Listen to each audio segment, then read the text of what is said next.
Explorer की team से जो साउथ अटलांटिक ओशन के बीच में होते हैं। उस शिप पर डेविड नाम का एक वेदर ऑफिसर था जो मौसम का हाल बताता है। वो लोग एक ऐसे आइलैंड की तरफ जा रहे थे जो समंदर के बीचों बीच मौजूद था। सरकार ने डेविड को वहाँ इसलिए भेजा था ताकि वो उस आइलैंड के बदलते मौसम का ऑब्जर्वेशन कर सके। डेविड को लगभग 1 साल तक वहाँ रुकना था मौसम का डेटा कलेक्ट करने के लिए। पूरा साल मौसम का डेटा कलेक्ट करने के बाद फिर उसे डेविड को साल भर का खाना और जरूरत का सारा सामान दे दिया गया था। कई दिन के सफर के बाद आखिरकार वो आइलैंड तक पहुंच गए। वो लोग बोट की मदद से उस आइलैंड पर उतरे। ये आइलैंड पूरी तरह से वीरान था, जहां एक परिंदा भी दिखाई नहीं दे रहा था। उस आइलैंड पर एक लाइट हाउस और एक छोटा सा घर था जहां डेविड को रहना था, क्योंकि इससे पहले भी एक रॉबर्ट नाम का वेदर ऑफिसर यहाँ रहता था, लेकिन अब उसकी ड्यूटी का वक्त खत्म हो चुका था। उसने 1 साल तक अकेले उस आइलैंड पर रहकर मौसम का डेटा कलेक्ट किया। अब उसकी जगह डेविड यहाँ पूरा साल मौसम का डेटा कलेक्ट करने के लिए रहेगा और वो पुराना ऑफिसर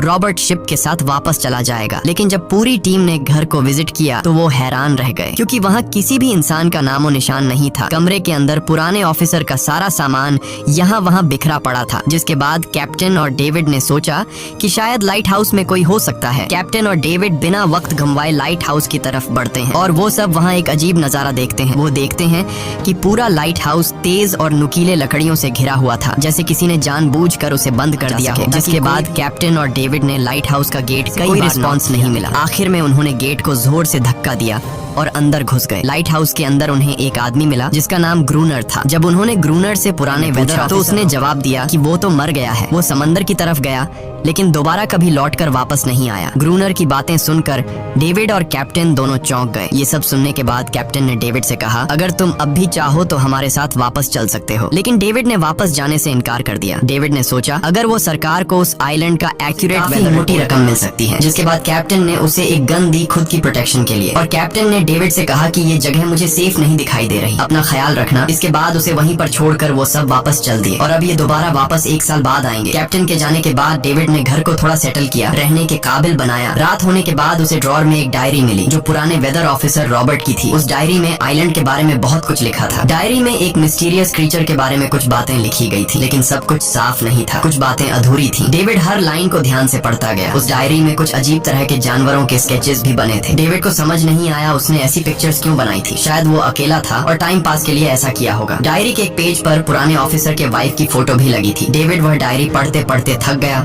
और धीरे धीरे उसकी आंख लग गई। अगली सुबह डेविड ने मौसम का डेटा कलेक्ट करना शुरू कर दिया, लेकिन समंदर के पास पहुंचते ही उसके कदम रुक गए। उसने देखा कि चट्टानों के बीच कुछ पत्थर अजीब तरीके से सजाए गए हैं और उनके बीच शेल्स रखे थे अजीब से पैटर्न में।